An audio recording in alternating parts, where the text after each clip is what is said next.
Well, good evening.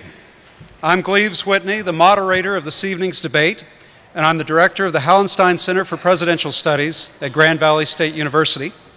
And I want to welcome you, a warm welcome to you and also to viewers of our webcast live. Tonight's event has caused a stir because it brings together two eminent writers who happen to be brothers. Some people would have you think the only thing Peter and Christopher Hitchens share is DNA. But anybody who has read their work knows they share much more than that. Both are independent thinkers, both are fierce debaters, and both are superb writers who show a profound respect for the English language. Christopher Hitchens, the older of the two, is one of the most controversial voices in Anglo-American journalism.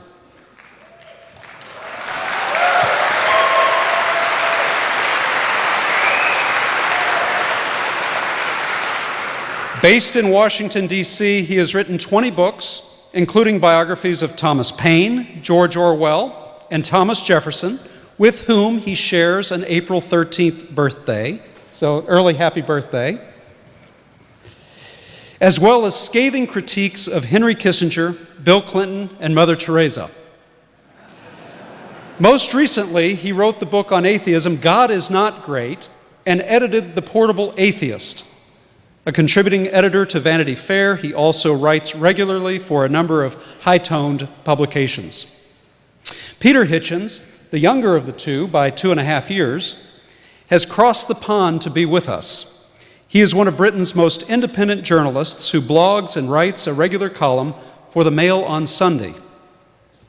Formerly a longtime writer for the Daily Express, Peter was once asked by former Prime Minister Tony Blair to, quote, sit down and stop being bad. This after aggressive questioning at a press conference. Peter is the author of The Abolition of Britain and The Abolition of Liberty. He has also written for The Spectator, The Guardian, and New Statesman. And it's worth noting that Peter is no stranger to our shores. He lived in Bethesda, Maryland for 2 years. Well, this event is unique. Christopher and Peter have never before debated one-on-one in the United States. I guess it's also unique because Christopher is in a church.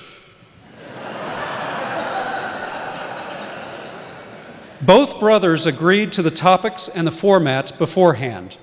They will debate Iraq and God principally, but this evening's format also allows considerable time at the end for you to jump in and put questions to both of our distinguished guests.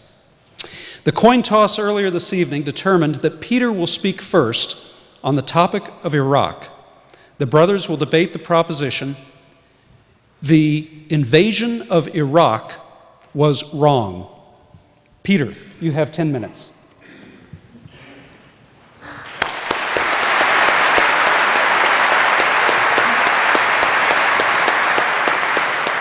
Well, thank you. Can you hear me? Yeah, it's right there. And good evening, or assalamu alaikum, as they say in Detroit. Now, in Britain, as you know, we take the adversarial principle rather further than you do. We don't just have adversarial courtrooms, we have an adversarial parliament and an adversarial press, and we have adversarial families. And I know I'm going to be asked all kinds of foolish questions about whether we got on and what our childhood was like. I would say that it had its ups and downs. My father at one point forced us in a scenario similar to that at Dayton, Ohio, to sign a peace treaty, which I later repudiated by breaking the frame open and tearing it to shreds. And we would spend long summers drenching each other with what was available to hand in those days before the super soaker, which was used washing up liquid bottles.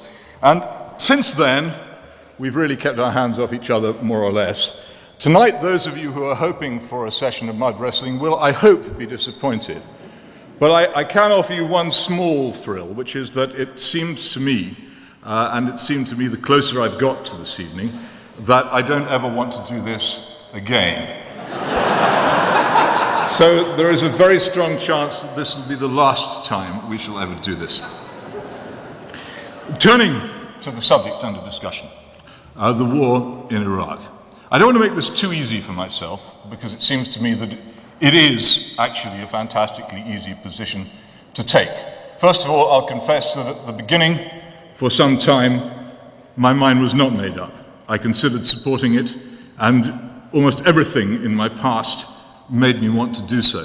One of the reasons that I didn't was the rank stupidity of much of the propaganda in its favor, and I was particularly struck by an article by Michael Kinsley in which he said that the people who want this war are treating their own arguments with contempt.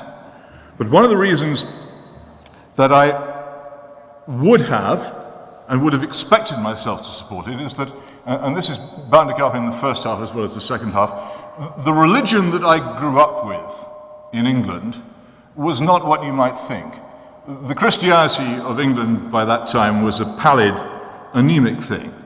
The thing that we were all brought up to believe in was in something called "We won the war." Its saints were the pilots of the Battle of Britain. Its God was Winston Churchill. And it suffused everything we did. We lived, you must remember, in this wonderful, peaceful country, largely untouched by foreign attack, in a land honorably battered by war. I was surrounded. The cities that we lived in or near, my father was a naval officer, our father, I should say, on this evening. We lived in cities battered by war, or near cities battered by war, and everything, even as small children, that we talked about was overshadowed by that war, and we thought that it had been good. In fact, we were convinced it had been good, and we grew up entirely believing that you could, by launching war, do good things. As time has passed, and as I have traveled to the nastier places of the world, I've become less sure of this. And I've seen more and more the consequences of those pictures, which we so often see on our television screens, of the missile being launched from the ship, of what happens at the other end. And I've seen also, on a particular and terrifying occasion in Somalia, the arrival of the US Marines intent on rescuing a country in desperate straits, and the subsequent failure despite the enormous good intentions of everybody involved. But there was something else about the Iraq War that I didn't like. And that was this, and it was particularly just as it began, and as I was beginning to feel most strongly that I didn't like it, a Rear Admiral of the United States Navy, and of course I feel rather strongly about navies because of my parentage, was portrayed on the television addressing his ship's company. This was not a stirring or poetic oration. It concluded with the words, "It's hammer time," and this was succeeded by a playing of a song called "We Will Rock You."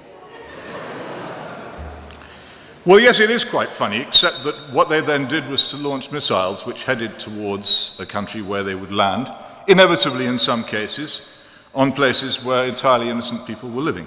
I didn't think this was a serious attitude towards war. I was reminded continuously, and I have to say I have a largely conservative audience in Britain, and I said repeatedly that I didn't like this war, and I would get angry emails, phone calls and letters saying that I was unpatriotic and wrong. And I would send back one thing to most of these people, which was Kipling's Recessional. And Admiral Keating's outburst made me think most strongly of that particular passage. We loose wild... I should have written this down, remembered it. I remembered it earlier on. Drunk with sight of power, we loose wild tongues that have not thee in awe, and of the reeking tube an iron shard upon which the heathen rely. And I thought there was an arrogance about this war, and a belief flowing from self-righteousness and misdirected idealism, which was bound to end in disaster. And I thought of my own country at the end of the 19th century embarking on the Boer War and ending, essentially, its imperial power by its overweening folly. And I thought, not merely wrong, but a mistake.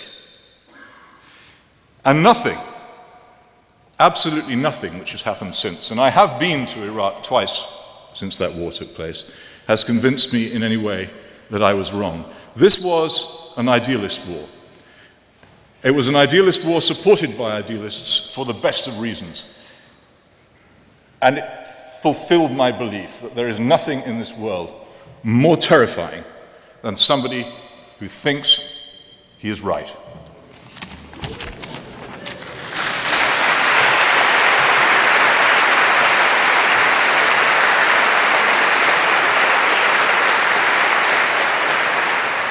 Thank you, Peter. Christopher, you have 10 minutes. And I'll take all 9.5 of them. It goes, by the way, if drunk with sight of power we loose, L-O-O-S-E, wild tongues that have not thee in awe, such boastings as the Gentiles use, and lesser breeds without the law. It's the whole magnificence of Kipling that is exactly what makes people nervous about quoting him correctly. Because when you get it right, it's unsettling. And lots of things about this are unsettling, and so they should be. And it's my duty, as well as my pleasure, to congratulate Peter on keeping things edgy for this evening. You didn't come here, we hope, for a banal debate, ladies and gentlemen. Now listen, you can't see underneath my shirt the garlic necklace. And you have no idea that I'm fighting my way by Northwest Airlines back from here tomorrow morning to be in New York for the memorial service for William F. Buckley at St. Patrick's Cathedral. In other words, you've got no idea what I've been going through lately, and there's no real reason why you should. But when they said to me this evening, when you come out, do you want to be at the throne or at the pulpit?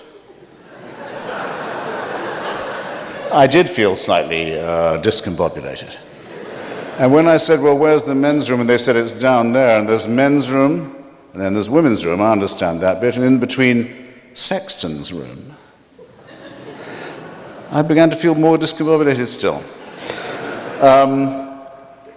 And today is the anniversary of the day in 1945 when my mother and my father got married, after both of them having been through a very long war, very long, brutal, cruel war that succeeded the long austerity, poverty, struggle with which they'd had to beguile their youth in the 1920s and 30s of interwar Britain, if you can even assume that people in Europe in those days lived between two wars rather than endured a long armistice between two terrifying resumptions of hostilities.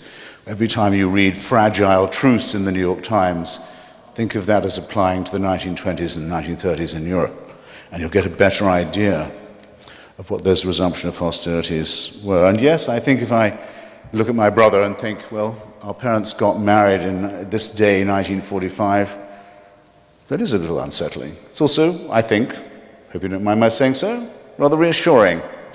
We are both here, after all, and determined to testify. Now, on this question about the Mesopotamian War, everybody knows why they oppose it, don't they? Everyone's clear on what their reasons are. We were told wrong things. We were given inaccurate information by dubious governments. We were sort of cheated into a feeling that our delegations at the UN had overstated the matter of weapons of mass destruction and terrorism. In fact, when you think about it, you'll find that it's probably even wrong to mention Saddam Hussein in the same breath as weapons of mass destruction or terrorism. I have a couple of tests of my own for whether people know what they're talking about when they're talking about Iraq. Anyone who says that Saddam Hussein was, okay, a bad guy, doesn't know what they're talking about. You hear that said quite a lot. They don't know. They don't know what fascism feels like. They don't know what it's like to see families forced at gunpoint to applaud the torture and execution in public of their family members. They don't know what it's like to see 180,000 members of the Kurdish people, at a minimum, killed by poison gas in the northern provinces of Iraq. They don't know what it's like to see at least that number of Shia Arabs killed in southern Iraq. They don't know what it took, Anglo-American, British-American policy, to put a no-fly zone from 1991 onwards over those two zones to make sure that those two genocides could not be replicated.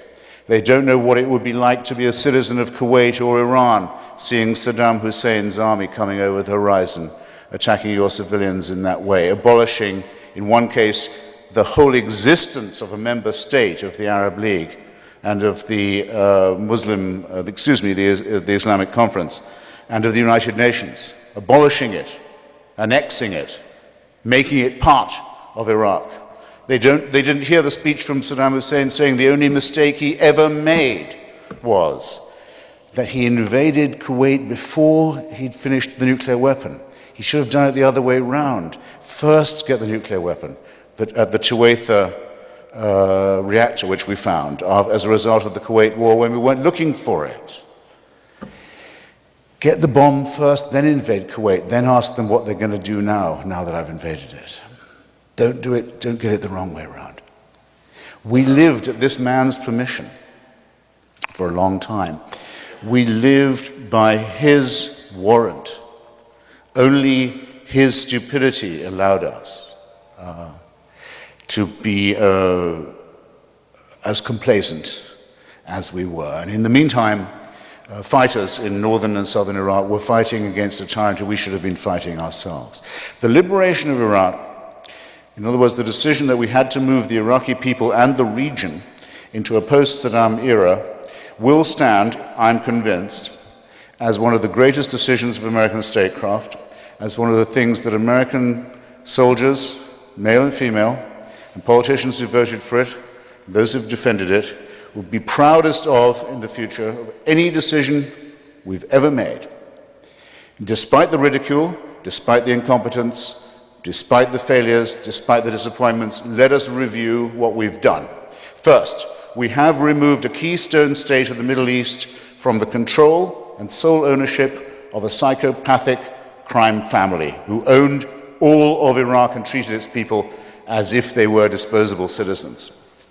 I remind you that this keystone state occupies a choke point on the Gulf and an arterial carotid point in the world economy that cannot be left to the control of a fascistic mafia. I remind you further that it exists between the exorbitant Sunni Wahhabi theocracy of Saudi Arabia and the no less exorbitant Shia theocracy of Iran, that it is the keystone that allows us, yes us, we who have the right to do this, we who have the right to insist on oil, we who don't have to be ashamed of mentioning oil in the same breath as democracy, to say, if we can recuperate Iraq, if we can recuperate its oil industry, if we can stop it being the private property of a psychopathic crime family, we can not only help the Iraqis, but we can undercut the monopoly or the duopoly of Shia Iran and Wahhabi Saudi Arabia. Does anyone think this is a matter of indifference? Or is anyone willing to get up and say, you, sir, very good for you. I admire your nerve. I wouldn't mind if you were the only one, as you seem to be. You're indifferent to it. The rest of us here, voters and consumers, all believers in freedom, might possibly want to take the view that it can't be for us a nothing question what happens to Iraq. We'll add, in the remaining time, that we have brought one of the great war criminals of the world to justice and put him and his crime family and his main complicit associates on trial in public in a country where, until recently, very recently, it was death, slow death, very slow death, to possess a cell phone or a satellite dish.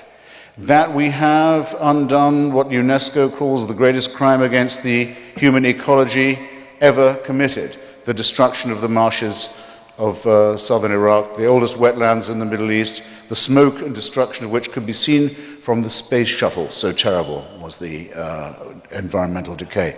That we have proclaimed the autonomy of the Kurdish people, the oldest and largest nation in the world not to have a state of their own, and that where they live in their federalized, democratized provinces in northern Iraq, which were released from Saddam Hussein's control a full 12 years before the liberation of the rest of the country, business flourishes, press flourishes, democracy flourishes, civil society flourishes. The sooner, the earlier the intervention by the British and American forces in Iraq, in other words, the happier, the sooner, the greater, the deeper, the more enduring, and the more useful in the future is the outcome.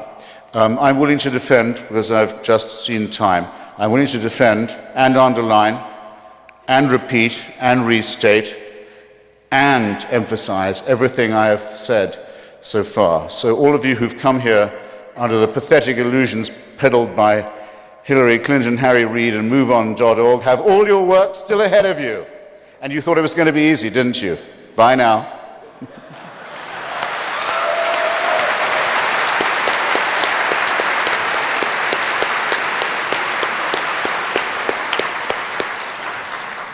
Thank you, Christopher. Peter, the next 5 minutes are yours. Oh, thank you. The lesser breeds without the law were the Germans.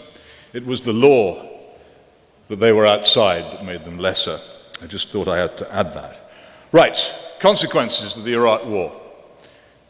$6 trillion, which the United States does not have, expended. Iraq, under the control largely of the Ayatollahs of Iran. The resorts to torture by the United States, often by proxy, but not always.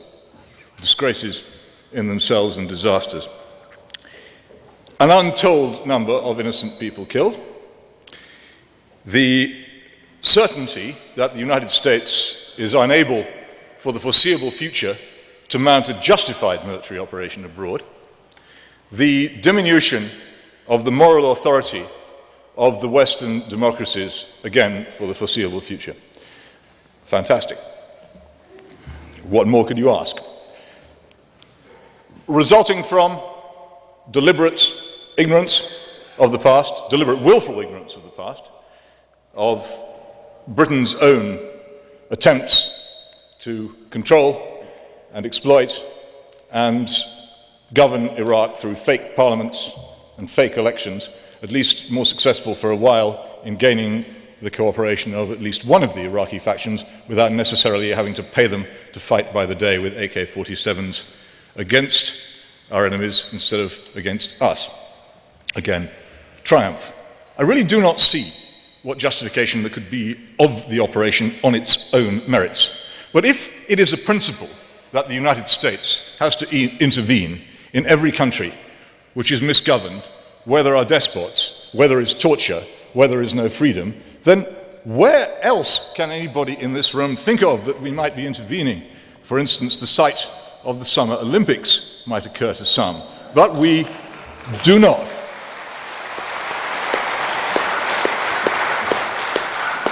Nor if we're terribly tender about the massacres of Arabs by Arabs, or the citizens of Arab states by other Arab states.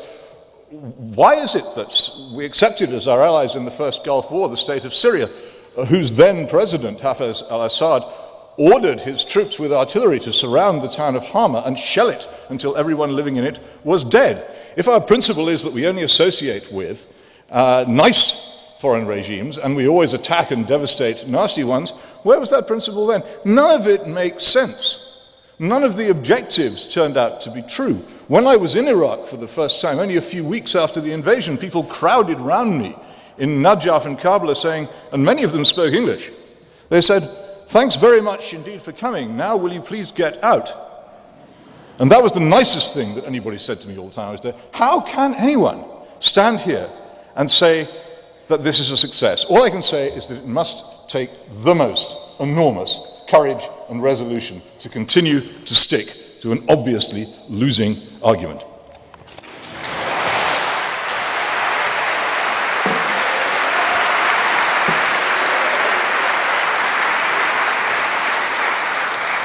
Well, it's obviously come to the actuarial. Seems a waste of Hitchensism in a way to just reduce things to the balance sheet, but we do balance sheet, we'll do balance sheet properly. Let me suggest some things to you. First, everybody knows that there isn't a single clever person here who doesn't know, is there, or watching this on a webcast, who doesn't know that you can't mention weapons of mass destruction and Saddam in the same breath, even though he used them against Iran and against the Kurds, wrongly described as his own people within the borders of his own country, and was continuing to incubate and maintain the capacity to recover them. However, for actuarial purposes, let me just say that having enforced the resolutions that governed this question in the case of Iraq, we forced the capitulation of Colonel Gaddafi, whose stock of WMD we had underestimated. When he came in, and he didn't surrender, I might add, to Kofi Annan or Jacques Chirac. Where did Colonel Gaddafi come a few weeks after the fall of Baghdad to say, okay, you can take all my stockpile now and put it in Oak Ridge, Tennessee, where it now is, which is where it should have been? He didn't come to Kofi Annan. Hold your applause, comrades. I know I'm never going to get any from comrades. But thanks for trying. I sort of appreciate it. He didn't come to Kofi Annan or Jacques Chirac or the prostituted, equally prostituted Gerhard Schroeder, the real blood for oil pimps and prostitutes who constituted the leadership of the anti-war movement in European politics. No, he came to Tony Blair and he came to George Bush, so I give up. Okay, let's have a look at this big stockpile that Colonel Gaddafi's got all this time. It's bigger than we thought, much bigger than we thought. We accused him of a lot. It was much worse than we thought, as it had been with Saddam Hussein at the time of Kuwait, much worse than we thought. Well, let's have another look. Where's he got it from? Where's it come from? It's come from North Korea. And it's come from Pakistan, our ally. So by walking back the cat, as it's called in Washington, we discover from this capitulation the AQ Khan network. We shut it down. Or at least we put its leader under house arrest, at least for now. At least we put the North Koreans in the frame, and they know we've got them. This is the biggest non-proliferation victory there has ever been for any US administration ever in history. That's the first thing. The second is we catch the guy who rolled Leon Klinghoffer off the deck of a cruise ship in the Mediterranean, who avoided arrest when he was caught, had to be released, because he was traveling on a diplomatic passport. A what passport? A what passport? A diplomatic passport. What diplomatic passport? An Iraqi diplomatic passport.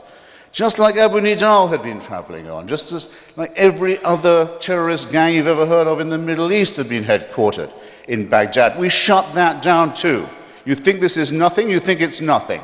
You want to sneer at it and say, Bush says, mission accomplished? Sneer.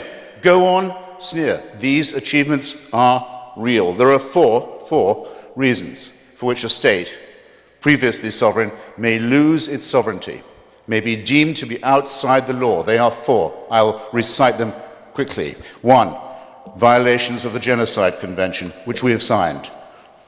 And by the way, by all means, let's impose this on Sudan. And by all means, let's impose it on them for Darfur. And on China for many other offenses too.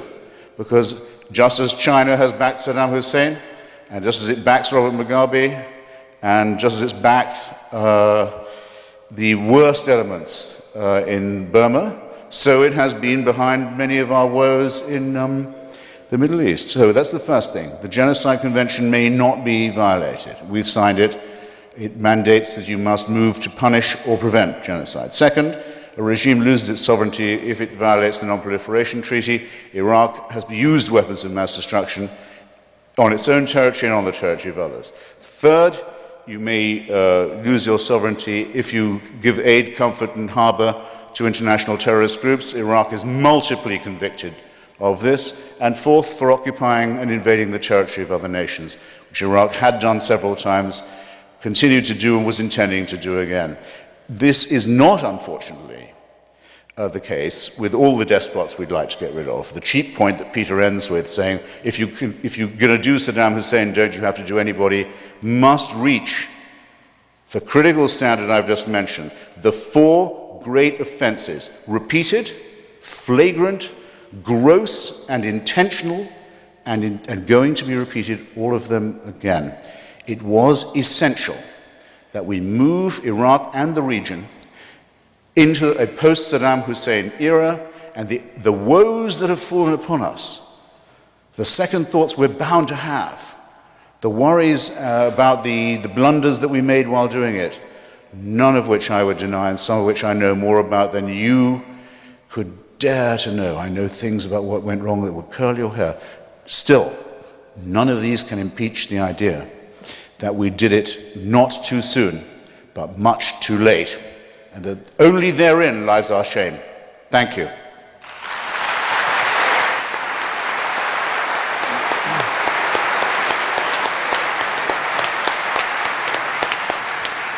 Thank you for spirited debate on our first topic. By prior agreement, the second topic concerns God. The proposition is, God does not exist and he is not great. A historical note: exactly 80 years ago, back in 1928, Clarence Darrow debated a similar proposition within these walls. Well, since Peter went first on the previous question, Christopher will go first on this one. Christopher, 10 minutes. You mean you're ready for another burst from CH? There's something wrong with this coin toss business. Okay, let me see. I don't think it's going to take 10 minutes to disprove the existence of God.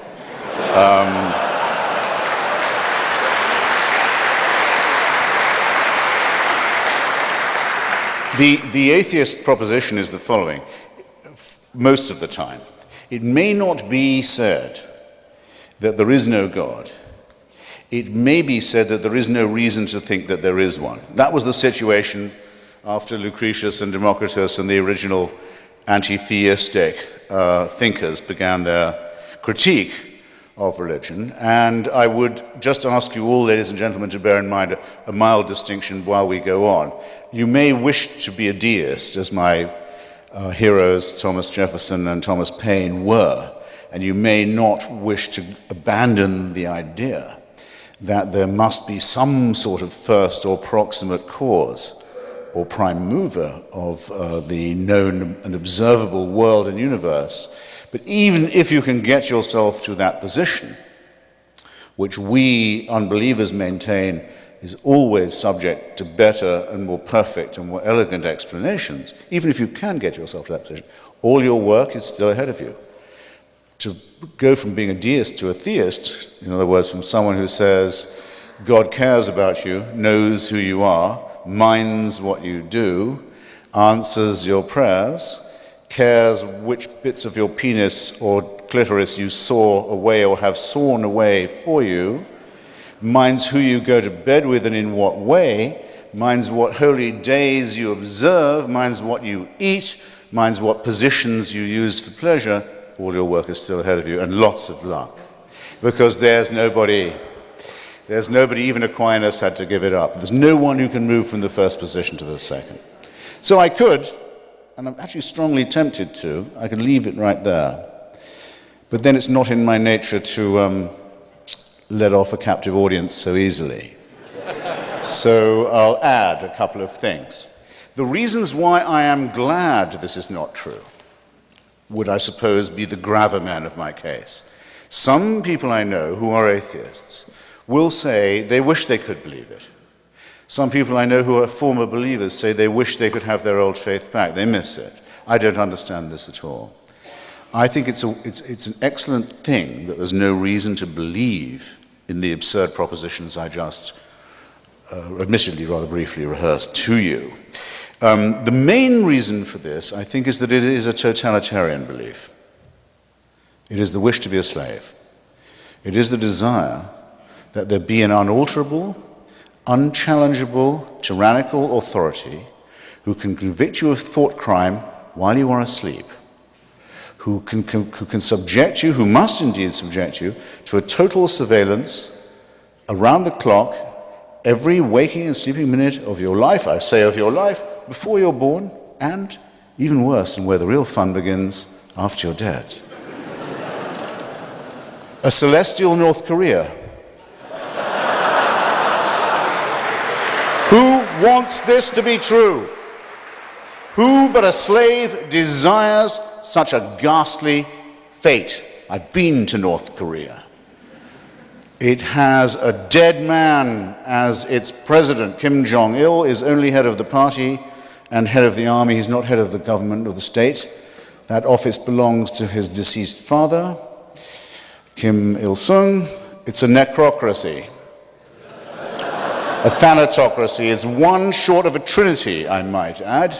The son is the reincarnation of the father. It is the most revolting and utter and absolute and heartless tyranny the human species has ever evolved. But at least you can fucking die and leave North Korea.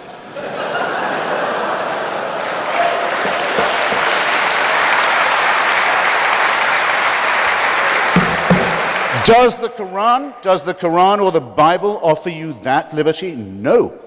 No. The tyranny, the misery, the utter ownership of your entire personality, the smashing of your individuality only begins at the point of death.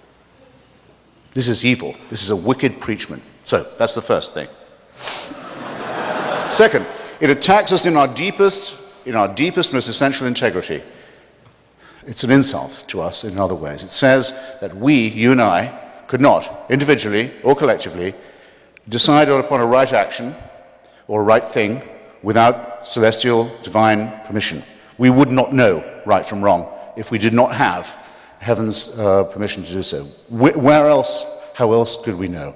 Our human solidarity, our innate knowledge of right and wrong, our acute awareness of what is fair and what is unfair, what is just and worthless to us. These come to us also as gifts from the great unassailable dictator enthroned. What could abolish our integrity? What could abolish our honesty, our decency, our dignity more than that? The third, is a little more pragmatic. Religion is our first, that's why I'm so fascinated with it, it's our first version of the truth. It's our first attempt as a species. It's what we tried when we didn't know anything. We didn't know we lived on a spherical planet. We didn't know that our planet revolved around the sun. We didn't know that there were microorganisms that explained disease. We thought diseases came from curses or witches or ill-wishing or devils or dust devils. We didn't know anything from the childish, terrified, ignorant origins of our animal primate species. We come to religion. It's also our first attempt at philosophy, our first attempt at morality, our first attempt at healthcare, actually, but because it was our first, it is our worst. We now have better explanations for all these dreads, and we have cleared up all of these mysteries, yet we still dwell. And in some countries, in some societies, not just dwell, but live under a totalitarian regime that forbids us to think about the progress that has been made or denies us the knowledge that these advances have in fact occurred. So it has become, where once it probably was an aid to our survival, a really great peril to our continued ability to live as a civilized species. Thus, it seems to me that in point of its proposing of a totalitarian solution to what is after all a real problem, to its ghastly reliance upon the supernatural rather than the much more miraculous, much more beautiful, much more elegant, much more numinous, much more harmonious natural explanations. Think how much lovelier Hauenstein and Darwin are. Think how much more elegant and persuasive they are than the idea of the burning bush, or the demand that without circumcision there can be no redemption. Just picture it, and then I'll give you one final thought experiment. This is what you have to believe now, if you're a monotheist. Because we now know things we didn't used to know. We know that the human species could be as much as 200,000 years ago. It becomes separate from the Cro-Magnons and the rival pre-human species. Could be as little as 100. Richard Dawkins thinks 200,000. Francis Collins, who did the Human Genome Project, who's, by the way, C.S. Lewis kind of Christian, thinks 100,000. All right, I'll take 100. I'll take 100. Here's what you have to believe. For 100,000 years, humans are born as a primate species. Expectation of life, what, 25 years for the first few 100,000 years? First few tens of thousands of years. Infant mortality, rife. Microorganism disease, terrifying. Earthquakes, volcanoes, extraordinary. And fights over land, over territory, over food, over women, over tribalism. Frightening too. For 95, 96,000 years, heaven watches this. With folded arms, with indifference, with coldness. And then around 3,000 to 4,000 years ago, but only in really barbaric, illiterate parts of the Middle East. Not in China or where people can read or think or do science. No. In barbaric, illiterate, backward parts of the Middle East, it's decided we can't let this go on, we better intervene. And what better way than by human sacrifices and plagues and mass murder? And if that doesn't make them behave morally, we just don't know what does. If there is a single person in this room who can bring themselves to believe anything remotely like that, they convict themselves of being, first, very stupid, and second, very immoral. And thus, it seems to me that the case for divine intervention and for the supernatural falls, and that we should be glad that it's fallen. And thank you.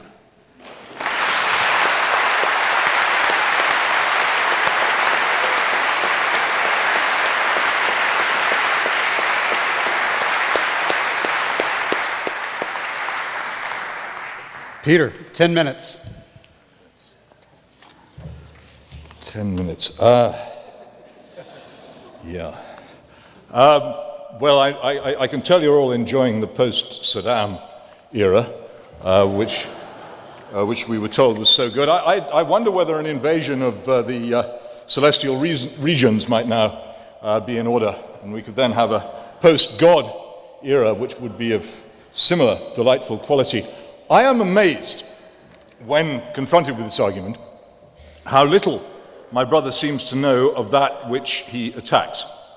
How he prefers to mock and belittle, how he prefers to select from it all those things which I think most educated believers themselves are troubled by, how he imagines that people other than himself do not seem ever to have been troubled by the things which trouble him, and nonetheless have come to the conclusion, despite all, that belief in a God, in my case, God, call him by his first name, that belief in God is nonetheless wise, beneficial, and good, not just for ourselves, but for the universe.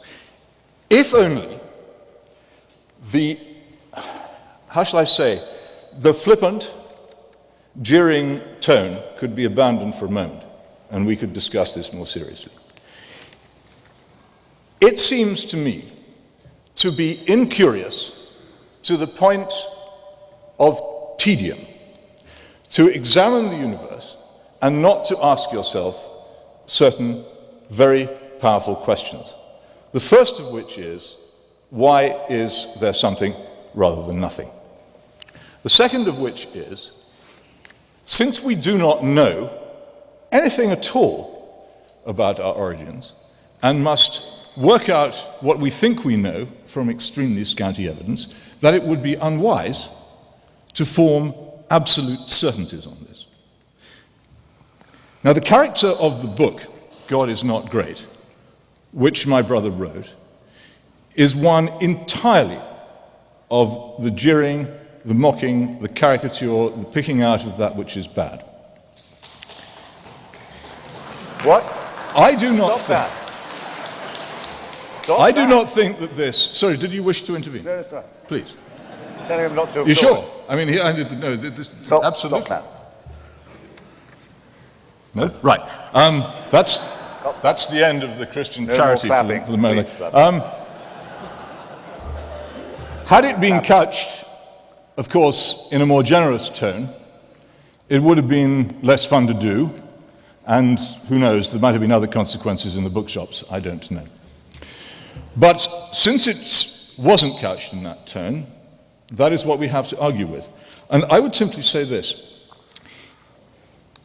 First of all, for a while, and I'm surprised he hasn't asked it tonight, my brother would go around saying that there was a question which no believer could answer about what action could no believer take which an unbeliever could, or something of that character. To which I would reply, the question of morality is utterly irrelevant to you if you genuinely believe that which you say you believe. If you think that there is no authority, if you think that we are the products of random chaos, if there is no reason for the existence of the universe apart from a series of accidents, then you may behave exactly as you wish. Now, in the case of Chrysler and his ally and colleague, Professor Dawkins, I refer to this as luxury atheism. I know where they live. They live in very pleasant parts of very pleasant cities, and they are able to advance the theory of atheism purely as a theory. Well, I live in England, and I don't need to travel very far from my home, which is not far from Professor Dawkins' home, in Oxford, to find a large number of highly practical atheists. In my country, it is common, no more than 3 or 4 times a week, to read accounts of people being kicked to death by youths aged between about 13 and 17. It invariably ends with the phrase, "and then they started kicking his head as if it were a football." These accounts grow more and more common. If you venture into the areas where these people live, you will find a complete absence of any kind of moral feeling whatsoever, a complete absence of self-government among the strong, among the healthy, among those who are able to control and take advantage of their neighbors. Christianity and everything that went with it have vanished from among them. They are practical atheists, and they really mean it. In fact, in some ways, they're not atheists. If you examine my country carefully, you'll find that the worship of Moloch, the slaughter of children at the rate of 180,000 a year in the womb, continues, that the worship of Mammon is out of control, that the worship of Ashtaroth is pretty well advanced as well, and a number of the other pagan gods. They're way out in front of the dear old Anglican Jehovah in whom I attempt to believe. All this seems to me to point to an important factor in religion, which is why it seems to me that it is reasonable, given that we are ignorant of the answer as to whether there is or is not a God and cannot know, why we might reasonably think that it was worth believing in such a being. If the universe does have an order, if it does have an origin, if there is running through it an eternal law, then wouldn't it be a good idea to try to find out what it was and to seek to govern ourselves by it? Now, I too have been to North Korea, and I will tell you that I have the opposite impressions to that which my brother had. This is a country entirely run by people who hate and despise the idea of God and who have made themselves into gods. And that, indeed, is what so very often happens when people ignore the very, very earliest part of the Bible, in which the serpent says to Adam and Eve, "Eat of this fruit, and ye shall be as gods." This is what we do when we decide for ourselves that there is nothing above us. We destroy authority. We destroy all the things which turn the hearts of the disobedient to the wisdom of the just. They're going very rapidly in my country. I suspect that if things proceed as they are in our educational system and our trash culture, they will happen pretty rapidly in this one too. And then you will know what happens when God is truly absent, not because he isn't there, but because the only place he can occupy lies within our hearts. And either he is there because we invite him and we seek his assistance in the governing of ourselves, or he is not, and we cease to be able to govern ourselves because we no longer know how to do so. There are many forms of morality. I'm told that human solidarity is a way of running the world. Well, up to a point it is. But the problem with human solidarity is that it operates at different levels. Now, when I lived for some years in Moscow, it was folly to expect anyone to hold open a door in the Moscow metro. Big, heavy steel and glass doors they were too, because nobody there knew anything about manners. They let the thing swing back in your face. And if I ever held the door open for somebody else, as I did in my naive early weeks in that city, they'd look at me as if I were mad. Now, something similar has begun to happen to me in Britain. I'm walking down the aisle of a crowded train, and I see somebody coming the other way, struggling with luggage, and I think, well, I'll step out of the way and let them pass. Well, increasingly, the people behind me think I'm having a heart attack, so they barge past me. The breakdown of general assumptions about what is good affects the way that everybody behaves. You cannot have a private morality for very long if the public morality is declining. And I say there are three stages of this. As the whole is solipsistic, I will do what I want when there's nothing but left and right. And left is that way, this way, and it's the other way if I turn around. And then there's what you might call the shipboard morality, where there's port and starboard and there's fore and aft, but they change when the ship moves. And then there's the universal one, which flows from the universe, where there is true north, and where there is no difference ever about which is right and which is wrong, and which is the root of all authority. The authority of the state, which places power under the law. The authority of the family, where the parents rule the children. The authority of the country, where the people govern themselves under a law which all accept. All these things derive from that understanding. Without it, we're lost. Why sneer at it? Why seek to bring it down? Why mock it? Why make silly jokes about circumcision? This is far more important than that. I really do wish he'd treat it seriously for once.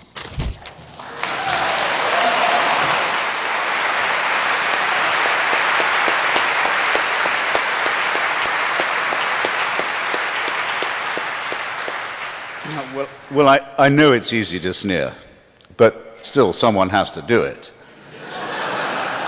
And if you like, I will stop with the circumcision, which you think is a trivial thing. I mean, have you ever talked to anyone or interviewed anyone who's been subjected to female genital mutilation because of God's will?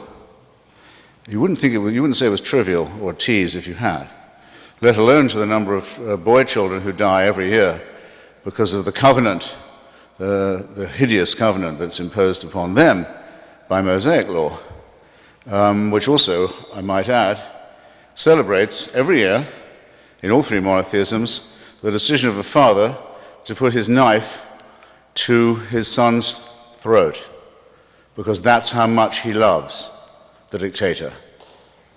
Now, I find this wicked, and I won't have my belief called frivolous. And any one of you who's prepared to show how much you love God and appreciate true north by holding a knife to your firstborn's throat to prove your devotion can stand up now or be regarded by my brother as someone who's not morally serious. And now you see the depth to which, now you see the depth into which religion wants to throw you. Now, my book does have a few jeers at religion, because after all, in this vale of tears, let's do that. But it's been reviewed very seriously by many bishops, many rabbis, by the Pope's chaplain in Rome, all of whom have said, as they've said about previous polemics of mine, that I make some points that they haven't yet come up with an answer to. The reason for that is because they can't. It's not in the nature of them to be able to do so. You either believe, ladies and gentlemen, brothers and sisters, comrades and friends, in the idea of vicarious redemption, or you do not. And you either think it's morally serious or you don't. In other words, you can either say, yes, I may have sinned badly, but I can throw my sins on another, and he can take them from me and die for me and suffer for me and take my responsibility away, or you don't think so. I think vicarious redemption is the most immoral idea in current circulation. I could, if I wanted to, if I knew you, or even if I didn't know you, I could offer to take your debt and pay it. It's been done. People will do that for friends, for lovers, even for strangers. I could offer to serve your term in prison, if the law allowed it. Say, I don't think you can do it, probably I can, I'll serve your term, I'll do that for you. But to say, I'll take your sins away, you never committed them. You're washed white as snow and clean as new. And you can watch me being tortured and put to death as a lamb, as a sheep. And I'll call you a sheep, and my congregation will be called a flock. From then on is a double humiliation. First, it's a hideous outrage on the scapegoat. Second, it's a terrible insult on those who agree to be called sheep. Anyone here want to stand up and say, I'm a sheep? I'm a lamb? Yes. Good for you. Anyone else? Good for the rest of you. Fine. Sheep you are. It's not usually that easy. Now, okay, why is there something, not nothing? Good question. Why is the universe expanding so fast now that it's just been discovered that the red shift of Edwin Hubble is not an expanding rate that is slowing down, as Newton would have had us believe, but is an expanding rate that is speeding up? Physicists thought the universe would slow down. No, the rate of expansion is so great now that very soon it won't be possible. Read Lawrence Krauss's piece in the Current Scientific American. Won't even be possible to work out how we ever worked out what the Big Bang was. Such nothingness is coming to us, we won't even know where we were before. And in the meantime, the Andromeda galaxy is heading towards us directly. You can see it in the night sky now with the naked eye. And in 5 billion years, which is in physics time, nothing. It's tomorrow in physics time. It's here. So the something we have now is about to meet with a great deal of nothing.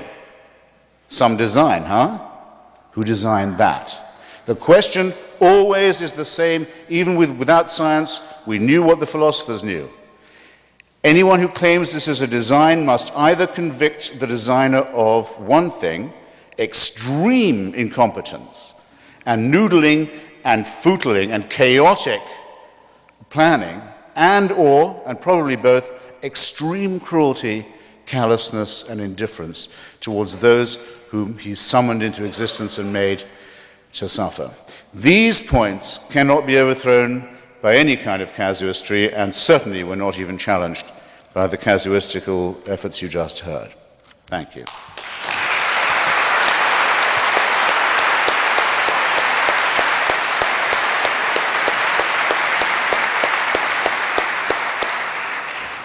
Peter, 5 minutes.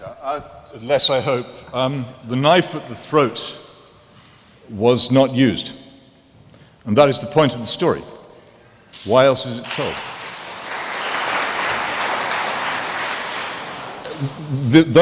One of the fascinating things about those who seek to sweep Christianity out of the society, and one of the things in Krista's book which is actively repellent, and the only thing in the book which I found actively repellent was a suggestion that Christianity should be treated as a form of child abuse and therefore driven out of education. One of the things these people do not seem to realize is that if you were to abolish it, it would not be replaced by a blank space. It is important to realize what it replaced, that the argument about that sacrifice was an argument about getting rid of human sacrifice and child sacrifice, then common. That what we are dealing with here is an immensely powerful force in human emotion, which existed before Christianity, and which Christianity sought and seeks to divert elsewhere. You have to give people hope when they have done things whose remembrance is grievous and whose burden is intolerable. It has to be done. And what other hope can be offered than some kind of sacrifice? The arguments, the very complex arguments about that atonement, are all to do with the discovery, as I said earlier, the attempt that we make in our feeble way to discover what it is that we are intended to do.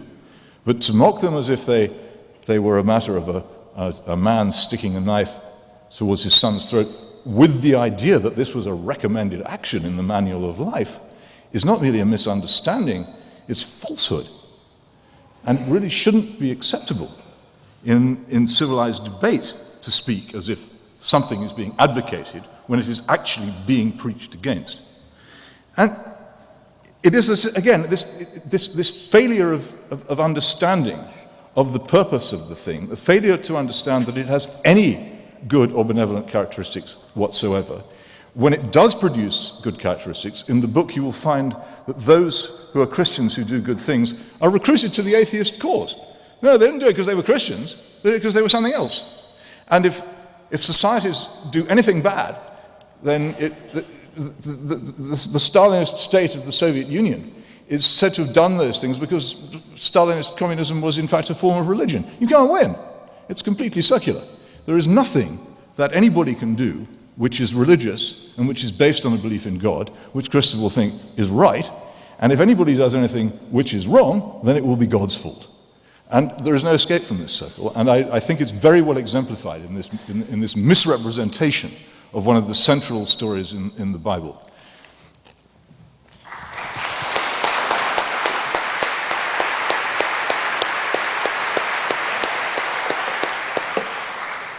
Well, my fellow sheep-like Americans,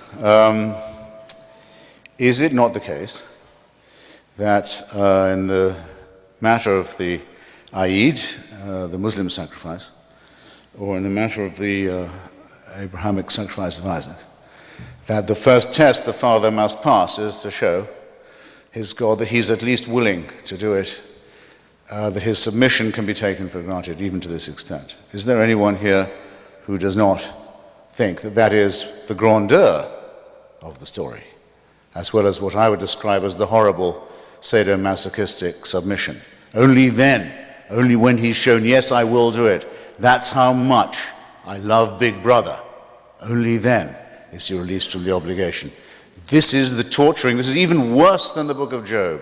It's even worse than the toying by the dictator of the fate and emotions of one of his effortlessly made creatures.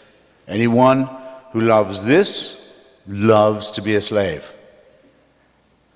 Now, on the point of morality, my brother has written very well in England and indeed elsewhere about the awful nihilism and relativism that has poisoned so much of our social and national and collective life.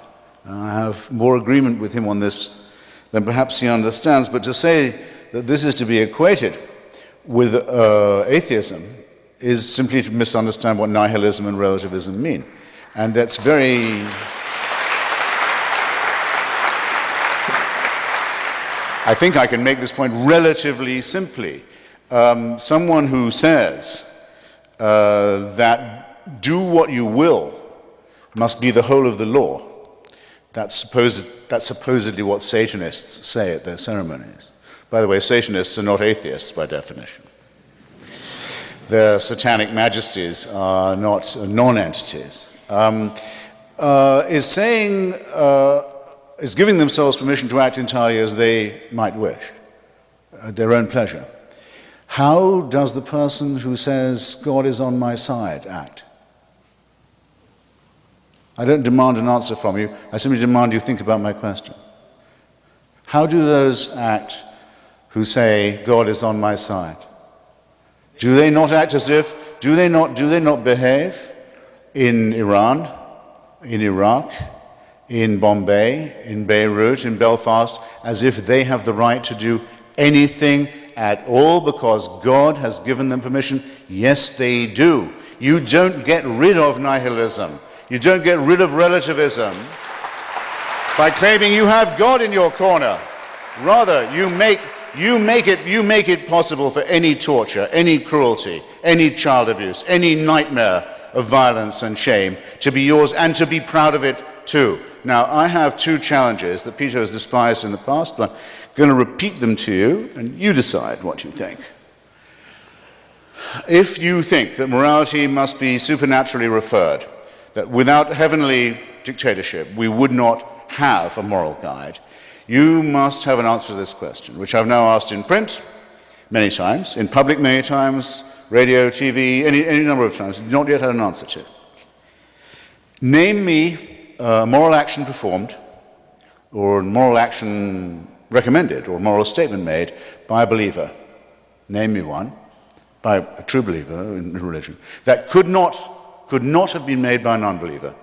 Name me one. Think about it. I'm not demanding an answer now. You have all evening. However, you won't need all evening for my corollary question. Name me a wicked statement, or a stupid or evil statement made, or stupid or evil action performed by someone claiming God's permission to do so. You've already thought of one.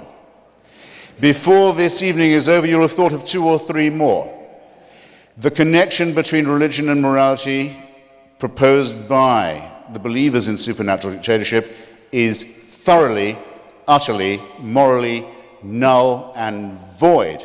In fact, it's worse than that. It is an excuse for, and has always been, continues to be and will be, an excuse for worse evil than any secularist or atheist could ever have permitted themselves or others. Glad you got that point.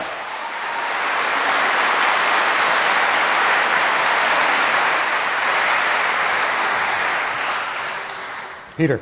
Oh yeah, I was just going to say, I mean, I can think of actually an instance of something which a believer did and an unbeliever didn't do, which is that a few years ago I resigned from my newspaper when it was taken over by a man whose main business was pornography.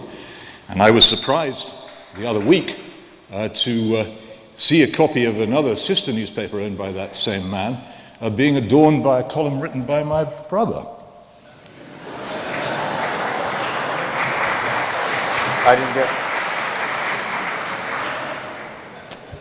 I didn't get that bit. Do you mind saying it again? I don't mind at all. You may remember. I just didn't hear it. I'm not trying to be funny. Okay, no. I resigned, if you recall, from the Daily Express about 7 years ago when it was taken over by a man whose main business was pornography. I was slightly surprised a few weeks ago to find that a column written by you appeared in one of his newspapers. But that isn't a response to either of my challenges, is it? I mean, you asked for one. I submit myself to the arbitration of the audience. That doesn't answer either of my questions. By the way, I'll tell you 2 answers I have had, the best 2. One is an exorcism to throw out a devil couldn't be performed by a non-believer. A better try than the one Peter's just come up with, but a bit of a tautology. And the second, that I got only yesterday from a very thoughtful writer of a letter from, I think, Georgia, Atlanta, Georgia, is could John Donne, one of my favorite poets, along with George Herbert, religious poet, have written those songs and sermons if he had not been a believer? The answer to that, which has kept me awake longer than any of the other ones, is that I don't know. Because I don't know how Verdi wrote the Requiem while being an atheist either.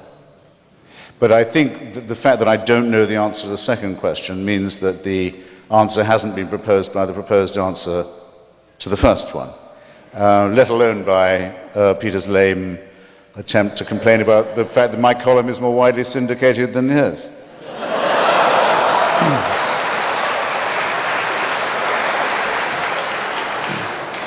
Peter, did you want to respond? Sorry, more widely and promiscuously syndicated than his.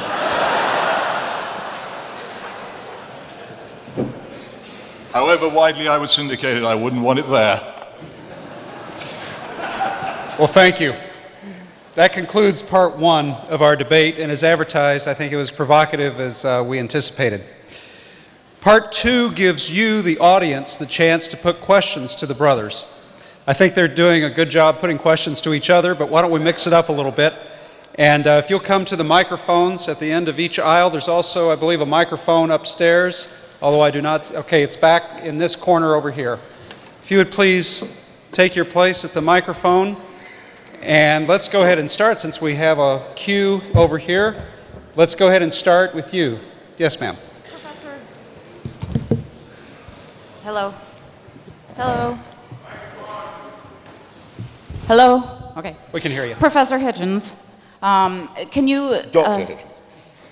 I heard you correct someone in a previous No, talk and tell them. Thank you, Professor. ma'am. Yeah. Can you speak on what you see as the relationship between self-interest, enlightened self-interest, and morality?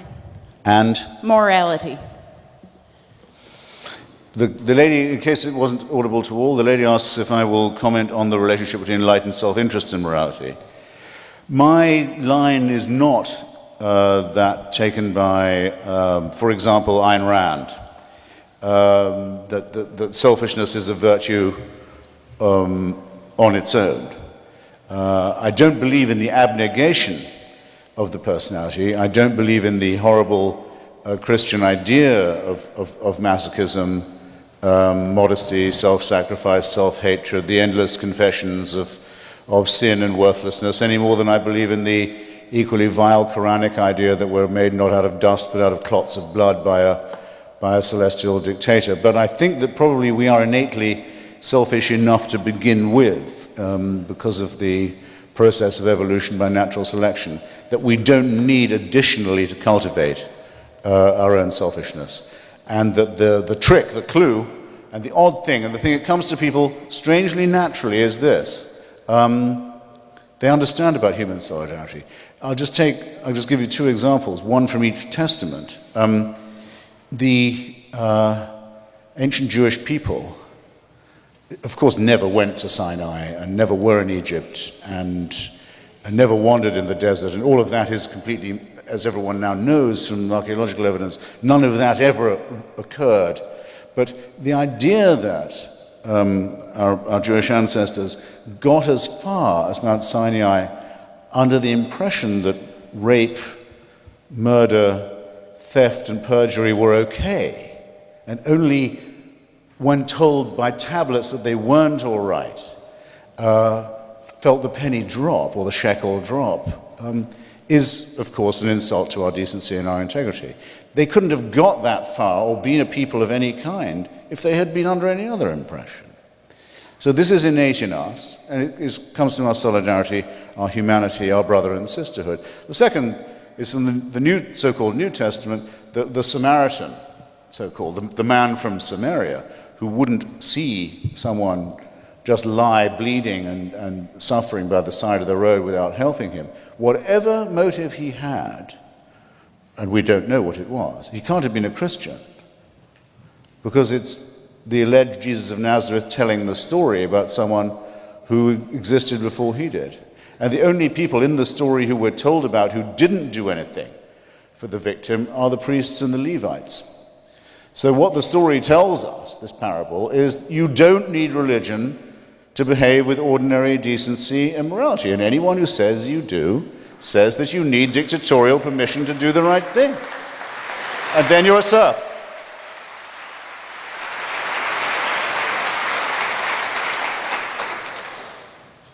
It's in my interest that people don't suffer. I don't want someone bleeding to death from AIDS on my doorstep.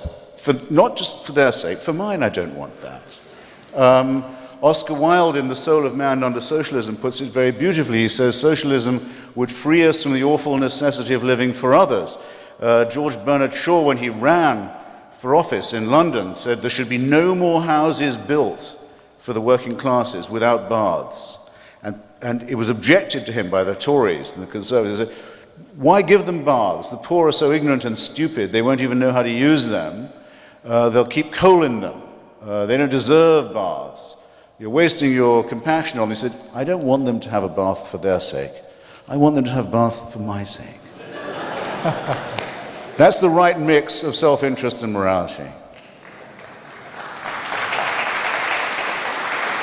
And it works too. It works. It works. Whereas religious exhortation and telling people, telling children that if they don't do the right thing, they'll go to terrifying punishments or unbelievable rewards, that's making a living out of lying to children.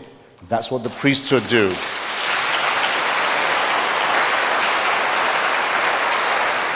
And if all they did was lie to the children, it would be bad enough. But they rape them and torture them and then hope we'll call it abuse. No, the priesthood must get out of the way for this argument to become grown up.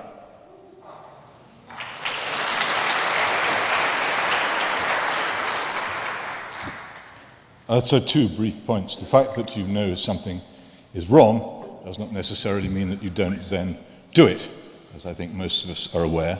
And secondly, it's all very well saying that people who are unbelievers know what is right, but how do they know it's right? What reason do you have to suppose that any action is right, apart from that which suits you?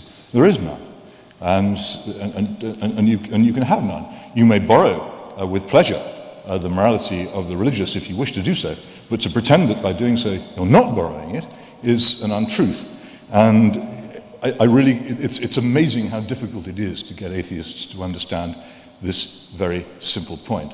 And one other point about threatening people with terrible punishments, it seems to me to be fairly evident, looking again at my own country, that in societies which do not believe in hell, hell pretty quickly comes into existence.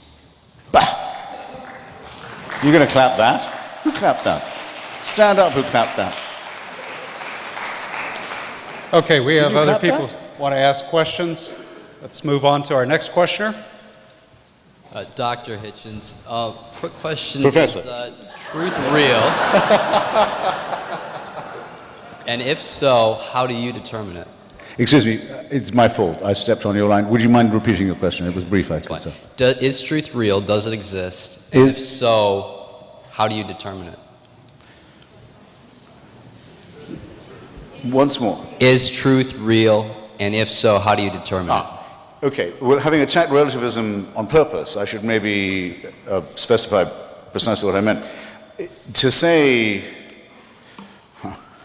it's a famous line, as you know, what is truth, asked jesting Pontius Pilate, and did not stay for an answer. Well, it's a long stay if you do stay for it. What I believe to be the case is that there is a difference between fair-mindedness, impartiality, even-handedness, and objectivity, which is the search for the truth, and the willingness to say that upon coming upon an uncomfortable truth, if it was at one's own expense, it meant one had to change one's own opinion or analysis, one would be obliged to do so. That's what objectivity means. And I think that while the grail of truth may not be entirely attainable, without the idea of it, and without the obligation to seek it very intensely and very seriously, one would be in a rudderless world, a world without true north, if you like. But as Rabbi Hillel says, the task may be unattainable, but that does not mean you can give it up.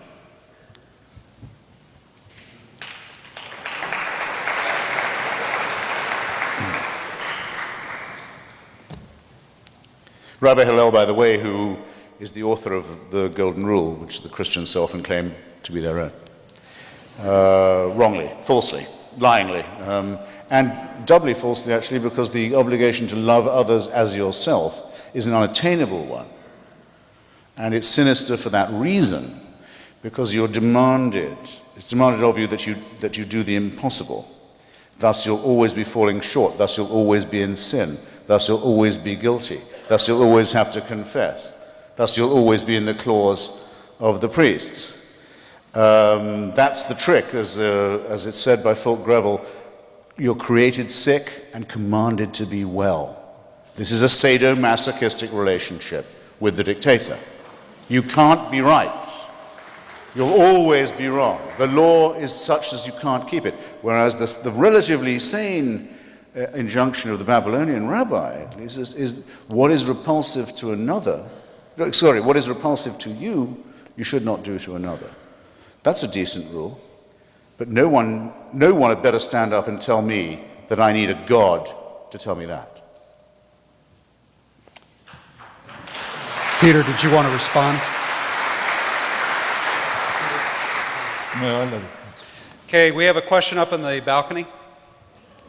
Yes, this is a question for Professor Hitchens again. Doctor. Doctor, fair enough.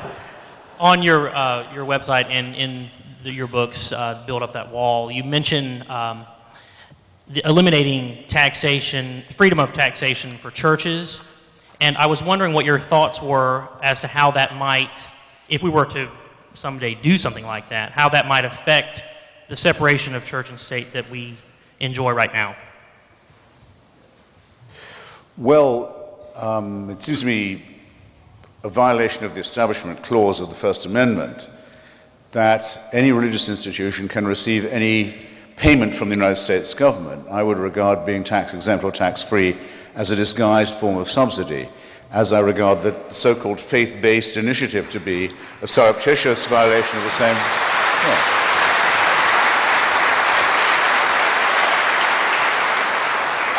I should say for sincere believers that there's an excellent reason why the Establishment Clause of the First Amendment was first proposed. It wasn't proposed just by people like myself who wouldn't go any further than deism in their attitude to religion. It was proposed by many people who were quite devout and who thought not just that the government must not be corrupted by religion, but that the churches mustn't be corrupted by the association with the state either. And I think that's an equally morally valid point.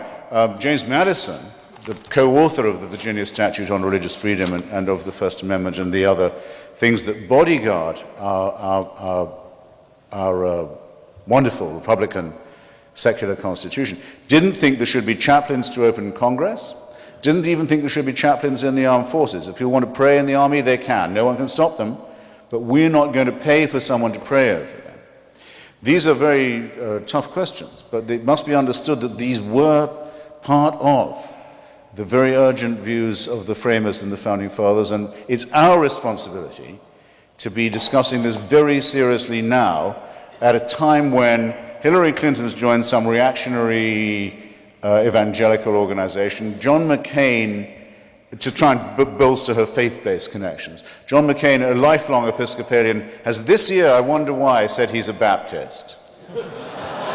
And Barack Obama, Senator Obama, has been caught in some big-mouthed, sinister, windbag, rock and roll horror show church on the South Side. Religion is poisoning our election and our democratic republic, and it's time that we said enough.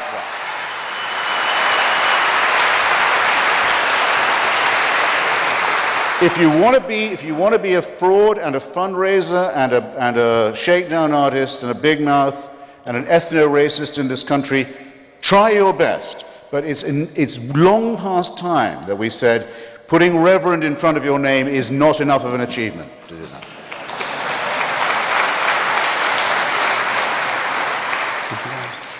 We sort of agreed 200 or so years ago that we in Britain would not intervene in United States politics, and I feel I should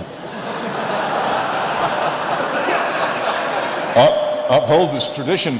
But there is one small point here. There's a tremendous air of challenge and bravery and hurling himself into a storm of rage and oppression in all this stuff. And I have to say I do not find the Christian churches, either in this country and especially not in my own particularly terrifying force to combat, or one which is capable of crushing a dissenter. However, I would challenge him, for instance, to wage any kind of campaign of dissent against the dreadful tyranny of, for instance, the theory of man-made global warming, against which it is almost death to speak if you wish to be in any kind of public life in either this country or mine. But I don't think he will, because that requires a little bit more in the way of, how should I say? No, I won't say it. Well, as a matter of fact, do it? You won't. Since I've warned you before about this clapping business. Since that's a challenge, I hope you won't mind if I speak again. It's not really my turn, but I have just written a piece for Free Inquiry, secular atheist magazine I contribute a regular column to, saying that it disturbs me to see how much the green movement is taking on the lineaments of a religion. That the human species has an original sin, in other words, existing, making smoke, other things that upset the air, that it will be punished for this, that an Armageddon or an apocalypse is on its way, that if all don't understand this, that there could be terrible punishments, and that there's only one true way out of it. No, I've already written that I don't like the tone of this at all. just in case. Good, cautious, You don't have to read. but a You good don't have to start. read everything I write. You don't, but you guys, you do. And next time we talk, I will expect you to have read everything I've written. Okay, our next question. Before I attempt to challenge Mr. Christopher Hitchens with a question, Mr.? Professor Christopher Hitchens. Thank you. I should say that I've taught a number of your books here at Grand Valley State University. My students revere them, and so do I. Thank you. You've been a very eloquent critic of empire throughout your career, and as a young man, I admired you a great deal for it. Are you prepared to admit now that the United States adventure in Iraq is also an adventure in imperial activity? Well, You asked this audience what a Yes. person who acts as if God is on their side acts like, and I would suggest to you that that person acts much like the candidate you supported in 2004, George W. Bush, in particular as regards the adventure in Iraq. yes. No, I quite understand your point, and my response would be the following, and I hope you're ready for it. And those who, I'll do my best. And those who did that clapping thing that they still haven't, is this. Everything the United States has done in Iraq has been imperial, since 1968, at least, when the Central Intelligence Agency claims that it helped install the Saddam Hussein wing of the Ba'ath Party. Follow me here. Not just the Ba'ath Party, bad enough, a fascist party with some Stalinist inflections, but the Saddam Hussein wing of it in power in Baghdad. That's how the CIA claimed to have acted in 1968. The United States was still an empire in 1974 when Henry Kissinger promised the Iraqi Kurds American support in their fight against Saddam Hussein with the backing of the Shah of Iran and Israel, and didn't tell them that he was about to sell them out when Saddam Hussein and the Shah of Iran were going to make a handshake over their dead bodies. That was just as imperial.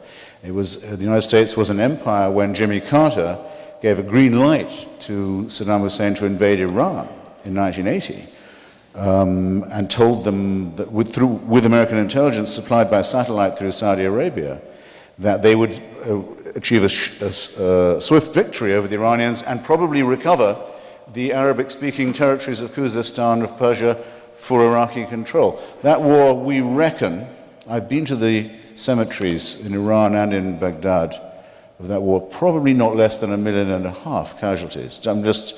I haven't factored in all the casualties. All of these were imperial. In other words, if the United States is either imperial or it isn't, if it is, it's just as imperial not to intervene in Iraq and to leave the status quo the way it is, as it is to intervene. In 2003, for the first time I know about, the United States intervened in Iraq on the right side. And I'm proud of having advocated that policy. Okay? I knew I wouldn't get any applause. But I just want you to know that's what I think is the distinction. No, hold, people. Please, that's the distinction.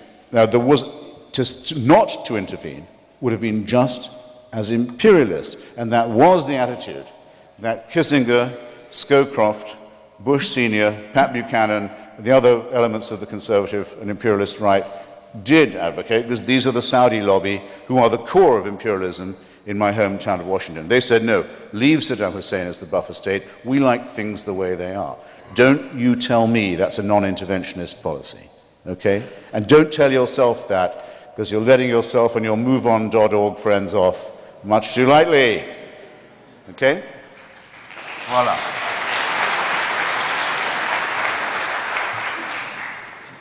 It seems to me to be fairly simple that to launch an aggressive war is different from not launching an aggressive war.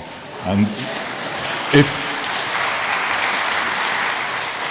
you can't tell the difference, if you can't tell the difference, then it's difficult to know where to begin. But I think I was accused of casuistry a few minutes ago, and I think I can now return the accusation. Well, All right, next question. Hi, I was going to ask Christopher a question, but it's Christopher now, isn't he? Mr. Christopher. But I Getting very informal. I think I'll ask Peter a question, and your answer I think says a lot about honesty and your honesty. When you walk into a natural history museum and you look up at a Tyrannosaurus rex fossil, how does that relate to your religious belief? How do you place that in your religious belief? And your answer, I think, is it'll speak volumes about. I'm not sure how it's supposed to. You'll have to explain. Is there something I should think about? If you hold a fossil in your hand, or if you look at a fossil in a natural history museum, you're a believer. Obviously, those two things have to come together in some way in your mind. How do they? I'm sorry. I really don't know what you're driving at. I just don't. Peter, okay, perhaps Professor Hitchens. I'm sure Christopher can help. If you don't mind me ventriloquizing, the last time we discussed this, and I don't hold you to it, I got the impression that you had some sympathy for the argument that is called intelligent design. I think the questioner wants to know if you think there's merit in that argument or not. Yes. And I think you can't possibly have not got that point, by the way.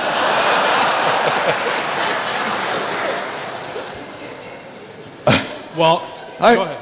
And if you say no... So what actually is the question? Can we settle that, then I'll answer it. Well, that's a good question. It's just a general question about if you walk into a natural history museum and you see these fossils. Oh, back to the museum. Do you think there's any merit to intelligent design? To me, the two cannot, it's either one or the other. It's just an honest question. One what or what? Belief. Give it up. Give it up. Are we at an impasse? Forget it. Sorry? How can you believe in a young earth and a God? I think Well, I don't believe in the young earth. So you don't? Then how can you have a... I thought it was a question. What if the question was, do you think intelligent design is an argument with merit? So pretend that was the question. Sorry, it's these microphones. Actually, I'd like to know what you think. Do you think that intelligent design is an argument, a case that has merit? Yes, I think it's an interesting skeptical current. And I think that it deserves to be discussed fairly. It's interesting in my country, you can go into almost any bookshop and the shelves are groaning with the works of Richard Dawkins, denouncing the terrible people who think that just maybe possibly the theory of evolution may have some faults. You cannot find, try as you may, a single book which can give you any idea of what it is that Professor Dawkins is attacking. It's not allowed. No publisher will publish it. No bookshop will stock it. It seems to me it's an interesting thing to be discussed. I have no idea how the realm of nature took its present shape, nor has he, nor has you. Nor have you. Nobody has. We don't know. It's something which is open to discussion. As a skeptical current, it's interesting, and I think it's one of the other things which is fascinating is the way in which what I might call the Darwinist lobby exults currently over the recent court case in which it managed to suppress any teaching of the existence of the theory of intelligent design. Now, the case which the Darwinists used to exult over, quite rightly, was the Scopes case, so ably misrepresented in the film Inherit the Wind, in which it was the boneheaded, literal, Bible literalist creationists who were attempting to suppress the teaching of Darwinism. And the evolutionists quite rightly defeated that in court and exulted over it. Now they're exulting over the suppression of what somebody else wants to say. That seems to me to be a strange transformation and a very telling one. And it is the intolerance and rage of the Darwinists against any expression of skepticism, however cautious, scientifically based and well qualified, which actually makes me wonder whether the ID people may not have a point. Well, I mean, I think there is a ghost of a point there, but it's only this ghost. It's the following. That evolution occurred is conclusively verified by the record of molecular biology and of fossil record.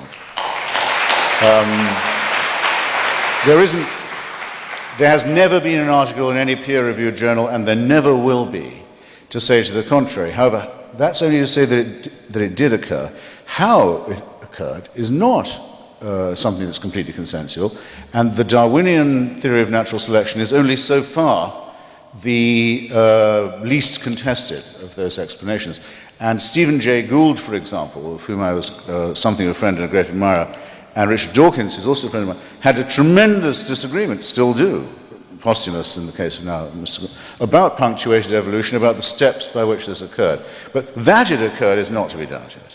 And thus the idea that there can be equal time for the opposite theory in a science class is as false as to say, well, children, the chemistry period is over, now after the break we'll be doing our alchemy class.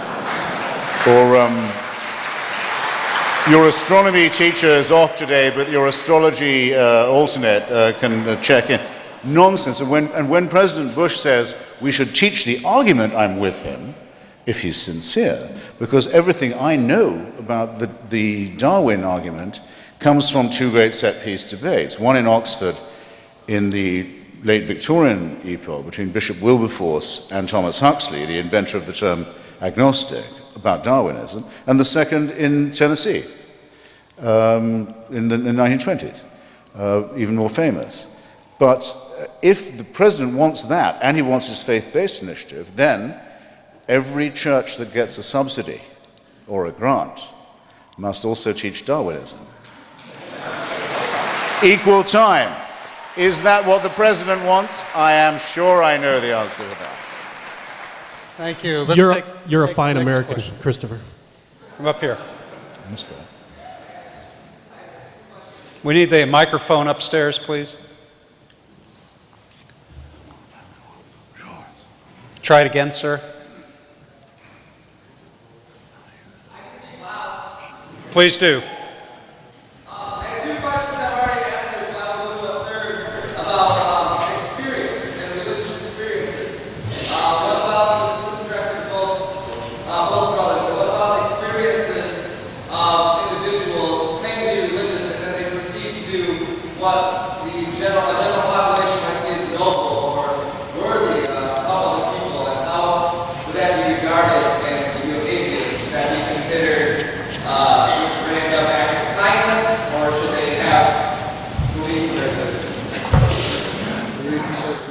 Oh, I'm sorry, I did not hear that. No, well, that was audible to everybody, wasn't it? You first. I really couldn't hear it. I'm sorry. Okay, well, I'll tell you. He He said, what about subjective experience? If someone says, I had a religious experience and I went on to do a noble action, shouldn't we credit that to religion? Would that be a fair précis of your question, sir? He says yes. I have an answer, but I'm sure you do too. I suppose so. It doesn't seem to present any difficulties to my position, so I think I'll hand it over to him. Well, I mean, one of the best books for the unbeliever to read is William James's Varieties of Religious Experience, which is, by the way, is a trope you come up against a lot with C.S. Lewis, many other religious writers. They say, you who believe in the material world and don't believe in the supernatural, you can't account for the experiences of revelation and enlightenment and miracles that other people experience. And you don't understand the numinous, in other words. And I say that that's true for me. I don't. And I don't trust them, though I do think they can be confused with experiences of nature, landscape, music, sex and love, the numinous in other ways. But if these experiences, the positive ones, are going to be credited to the religion account, then so must the person who says that God told him to go and get a gun and kill all the unveiled girls in Redlands. If all these things are going to be charged, they've all got to be charged. And that would leave us exactly where the argument from design leaves us, and all the others leave where we started. Ça va? If I could just respond very briefly to that, I don't think that's true.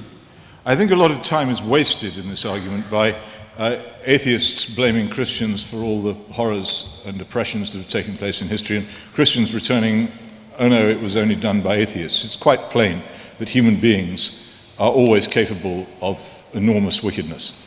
And the misunderstanding and misapprehension of religion is incredibly dangerous. And I think that the idea that either side is faultless in this is absurd and indefensible.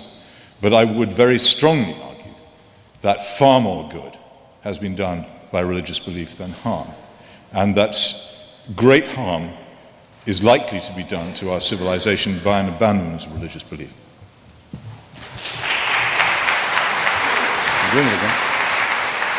Sir, our next question. Hi.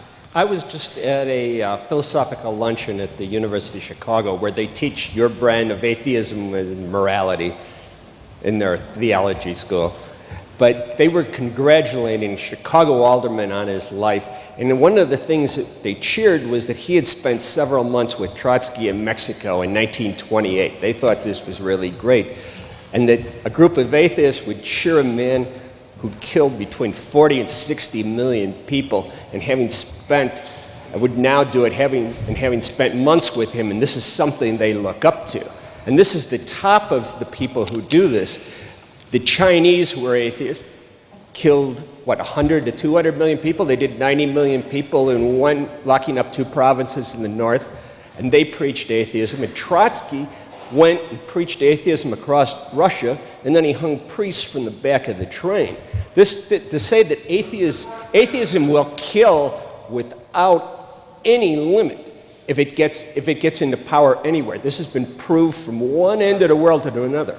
After Ethiopia, this is your Sir, I thing. need you to wrap up the Atheism will question. kill. There is no defense. Sir, we need a, excuse me, sir, question is- sir, we need a question, please. question- No, Atheism- he's made a perfectly good question. How can you defend atheism? I mean, how can there be, you say that atheism won't kill? I mean, if you bring atheism back in a government, it will kill as many people. No, the question, by the way, I thought it was a perfectly well-phrased question. To be an atheist doesn't guarantee you against being a sadist or a nihilist or a fascist or a Stalinist or a Maoist, though it's slightly unlikely I think you'd be a fascist or a National Socialist, but it's I would say, a necessary condition for enlightenment, not a sufficient one. And I'll take your question seriously in the following way. The 20th century totalitarianisms that are accused of being secular, I'll say something about each of them. It was a long question, so I hope you'll allow me. I'll try and condense it. To start with the original 20th century totalitarian ideology, which originally called itself fascism. If in any account you read of fascism, historical account you read, from its origins in Italy, through Spain, Portugal, Croatia, Hungary, Slovakia, etc. If you take out the word fascist and put Catholic right wing, it's the same story. There's no difference. And if you add parties in political alliance with the Vatican, it's the same. All of them. Fascism is another word for the Christian Catholic right wing.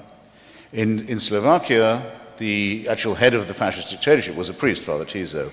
In almost every case, the regime was in holy orders and or with the direct alliance with the Pope himself. That's a simple matter. Anyone can check it out.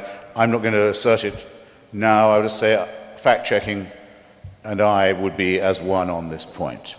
Now, that's not completely true with National Socialism. It's true of the Nazi Party in Austria and Bavaria in its heartlands that it begins blessed by the Vatican, by a concordat with the Church, by the Protestant churches also. But it's not true to say it's a Christian movement in quite the same way. It's a pagan movement to some extent. My favorite example is this, I suppose. Joseph Goebbels was expelled from the Catholic Church. He was. He was the only Nazi who was. Why was he expelled? For marrying a divorced Protestant. Magda Goebbels. You see, the church does have its standards. However, it is estimated by Paul Johnson, Catholic historian, that more than 40% of the Waffen-SS were practicing, confessing Catholics. No one was ever excommunicated or threatened with excommunication for taking part in the final solution. And that was because of the alliance between the Nazi Party and the Church on two main things, anti-Bolshevism and anti-Semitism. Again, I'm condensing a bit, and that brings me to the Stalinists. Okay, you're Joseph Stalin. You've taken over Russia. You've been educated in a seminary in Georgia, by the way.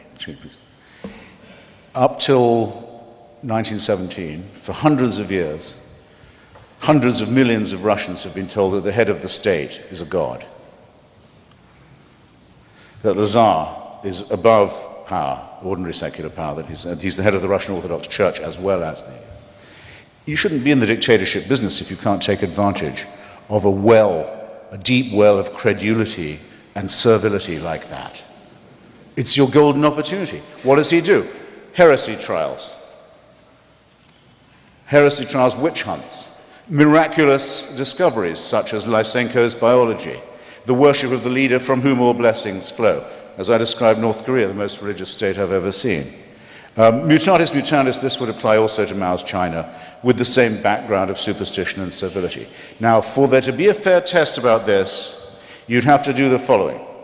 And no one I've ever debated with has even tried it, so you be the first. You find me a state or a society that threw off theocracy and threw off religion and said we adopt the teachings of Lucretius and Democritus and Galileo and Spinoza and Darwin and Russell and Jefferson and Thomas Paine.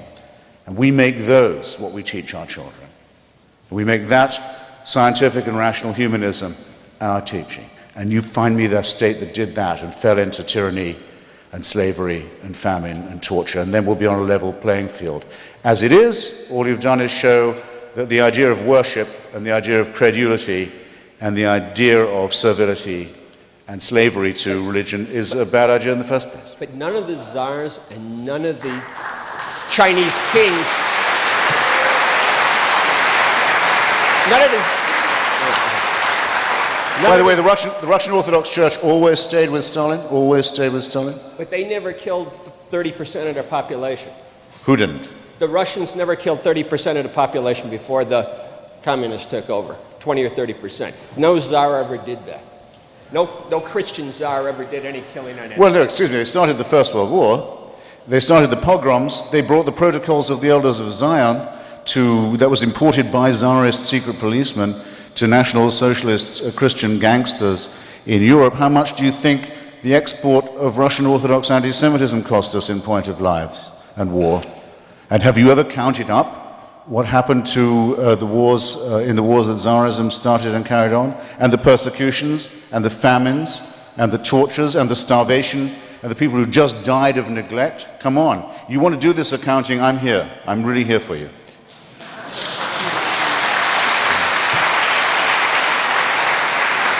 Or what the Serbian Orthodox and the Russian Orthodox have just done in the Balkans.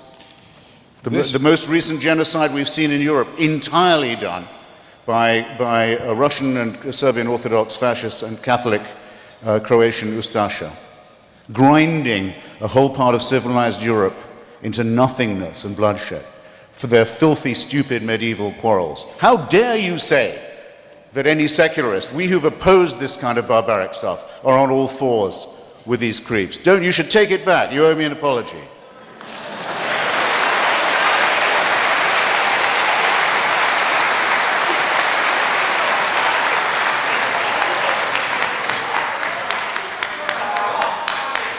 You lose, boy chick. You lose, boy chick. Please. Hey, civility. Civility. Civility's overrated. Not here, it's not. Peter. Right. I think I just conceded the point that you could attribute evil acts to both religious and non-religious people, and I continue to concede it. But I think that the answer that you've just heard was shocking in its evasiveness. First of all, the most enlightened government that humanity had ever seen in terms of its own self-conceit, which of course is something that atheists are very fond of, was that of the French Revolutionary Terror, which ended by executing so many people that what is now the Place de la Concorde was ankle deep in blood, and the executioners were too tired and disgusted to continue with their work. As for the Soviet Union, in which I lived for 2.5 years of my life. To portray the ideology and regime of that country as religious is an absurdity almost beyond belief, requiring actually the most colossal nerve to make. This was a state which tried to murder God. It was a state of massacred priests, of desecrated and demolished churches, in which people were brought up with enormous energy not to believe in God. Oh, there was no establishment of religion there, no tax breaks for priests, nothing of that kind. A totalitarian horror of persecution of something which people believed to their own comfort in times of the greatest trouble, and which they had to keep in their hearts privately, and especially if they were anything other than the humblest in society, and keep secret if they wished to survive without being thrown out of their homes, thrown out of their jobs, or having their marriages deliberately destroyed through persecution. That was the state of it. This was not a religious phenomenon. It is straightforwardly untrue to maintain that it was. I have conceded the evils done by my side. Why can't you just simply accept that the Soviet Union was an atheist regime which hated God? Why can't you do that? Because it would be false, because the Russian Orthodox Church stood then, as it did with Stalin, as it now increasingly does. Black-cowled figures appear next to Vladimir Putin, former current KGB thug, tyrannizer of the Ukraine, Georgia and the Baltics, filthy replacement of Tsarism, filthy synthesis of Stalinism. The same Russian Orthodoxy is his official nationalist and statist ideology. There was never a moment in Russian history where the powers that be didn't find that church convenient. It may not have been convenient for you as a believer to notice it, but I am obliged to the truth in the matter. Russia was not an atheist state. It wasn't even a secular state. It was a pseudo-religious state borrowing from the practice of orthodoxy and trading upon its teachings and its tradition. And I repeat my challenge. You, for this question to be valid at all, must propose and point out a government that adopts, or state or country or nation, that adopts the teachings of Spinoza and Einstein and Jefferson and Paine, and that fell into massacre and tyranny. And you can't do it, and so you have to look for 10th-rate substitutes. Well, it's an impossible challenge. I can find you a regime which Thomas Paine supported, which attempted to execute him as gratitude for his support, and so can you. The point is you will not accept the simple truth, which is that the Bolshevik regime, from its beginning, persecuted religion with deep and determined, violent, murderous hatred, and to maintain that this was in some way a religious phenomenon is an absurdity. To believe it is to reveal a credulity driven by an unreasoning faith in God. Every modern state has had to go through a period of declericalization of one kind of violence or another. The Cromwellian Revolution, the Henry VIII's dissolution of the monasteries, the wars in Spain, the wars in Italy, the French Revolution, which you mentioned, they all have to go through it. It's usually in proportion to how vile, how filthy, how cruel, how tyrannical, how greedy, how ghastly was the pre-existing clerical regime on which much of this must be blamed. But you can't say that the test of humanistic, secular, atheist values has been conducted until you've had that conducted fairly. Hitler's birthday was celebrated from the pulpit by order of the Vatican, by every church in Germany, till the last day of his regime. Do I say that makes you a National Socialist? No, I don't. No, I don't. I would know how to if I was capable of a low blow.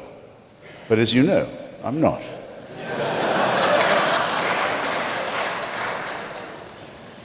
Peter, any last response? No, it's obviously futile.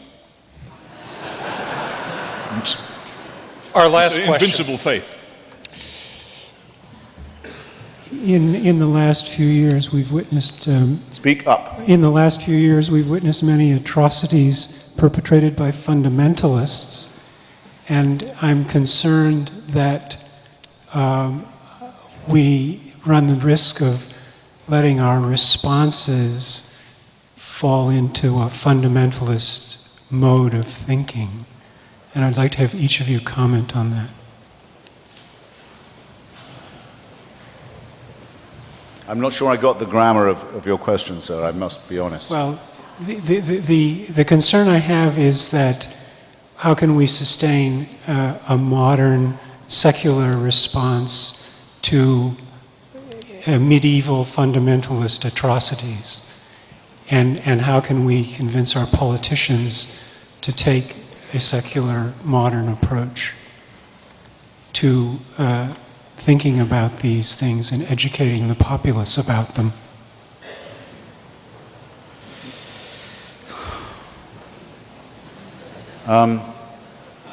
There's something slightly faint about the question, I have to say. I'm going to assume I know what you mean by fundamentalist. If we take the best known current political dispute in which this country is involved, I suppose, and the oldest one and the best understood, it would probably be the question of Palestine, okay? Where there has been for some time a conflict between two nationalisms, approximately equivalent size of peoples, Jewish and Arab, over a piece of land about the size of Wales, with great and quite just claims, emotionally just claims on both of their parts going back quite a long time. For a long time now, the solution to this very difficult matter has seemed to many people to be something like a partition, an award of roughly half each of the disputed territory. It's not perfect, it's not great, but it is the accepted view of the PLO now, of most of the Israeli voting public, of the vast majority of American Jews, of the UN, of the European Union, of the international community and so forth. And it makes a rough kind of sense. It's not brilliant, but it's thinkable. It's not insane. Why can't we get what everyone seems to want? Because of religion. That's why. Because there are enough people on the Jewish side to say, what land split? God gave all this land to us. All of it to us. And on the other side, it doesn't take much to say, you're dead right about that. God did award all the land, but not to you, to the Muslims only. And there are enough of them to make certain there cannot be a solution. And just as if that wasn't enough, the mad supporters of Judaism and the mad supporters of Islam, the American Christians to the rescue. With luck, if the Jews can be supported long enough, as our rope supports the hanging man, they can bring on the Battle of Armageddon, the thing we all secretly yearn for, as all religions do. Totalitarian first in their origin, genocidal in their conclusions. We want this to be over. We want this world to pass away. We are pointless without that demand. We are not humanists. We are eschatologists. And hey, what could be more wonderful? The Jews will bring it on, and those who aren't converted in time to Christianity will be turned to ash, as will everybody else. So what could be more heavenly than that? So now you see why religion poisons everything. These congregations and their religions and the filthy texts on which they base themselves earnestly desire that everything we call civilization, and everyone in this room, be destroyed. They want it, they relish it, they work for it while you're asleep, as well as while you're awake. Coexistence with this kind of thing is as impossible as coexistence with fascism or Stalinism. The sooner we wake up to it, the better our chances of survival will be. Thank you, Christopher.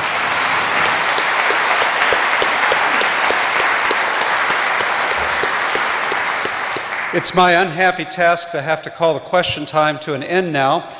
Thank you very much, Peter and Christopher Hitchens, for a very lively and provocative debate.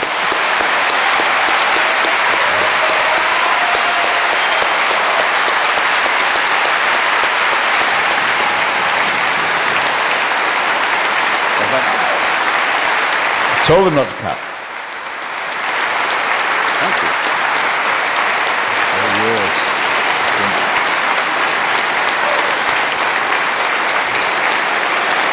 Thank you, ma'am. You know, many helpful people and organizations come together to make an event like this so interesting and make it possible. I'd like first to thank Tom Haas, president of Grand Valley State University, for his support.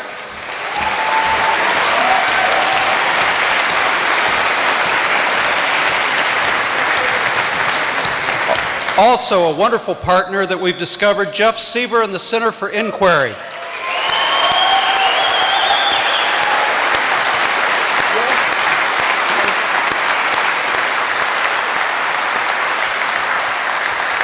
Thank him for the financial support and all the enthusiasm and hard work that that institution brought to this event. 2 donors tonight, Bob Goodrich and John Hunting. Thank you very much.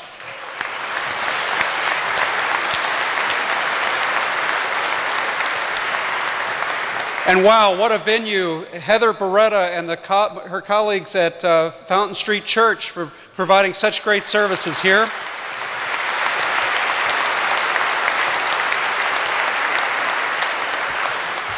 Frank Stella and the Interfaith Dialogue Association. Frank, where are you? Thank you. Doug Kinsey and Grand Dialogue. Thank you. Grand Rapids Community College for your enthusiasm for this project.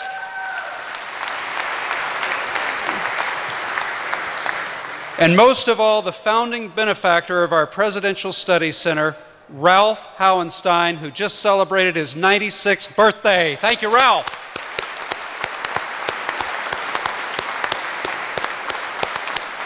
Thank you all. We are adjourned.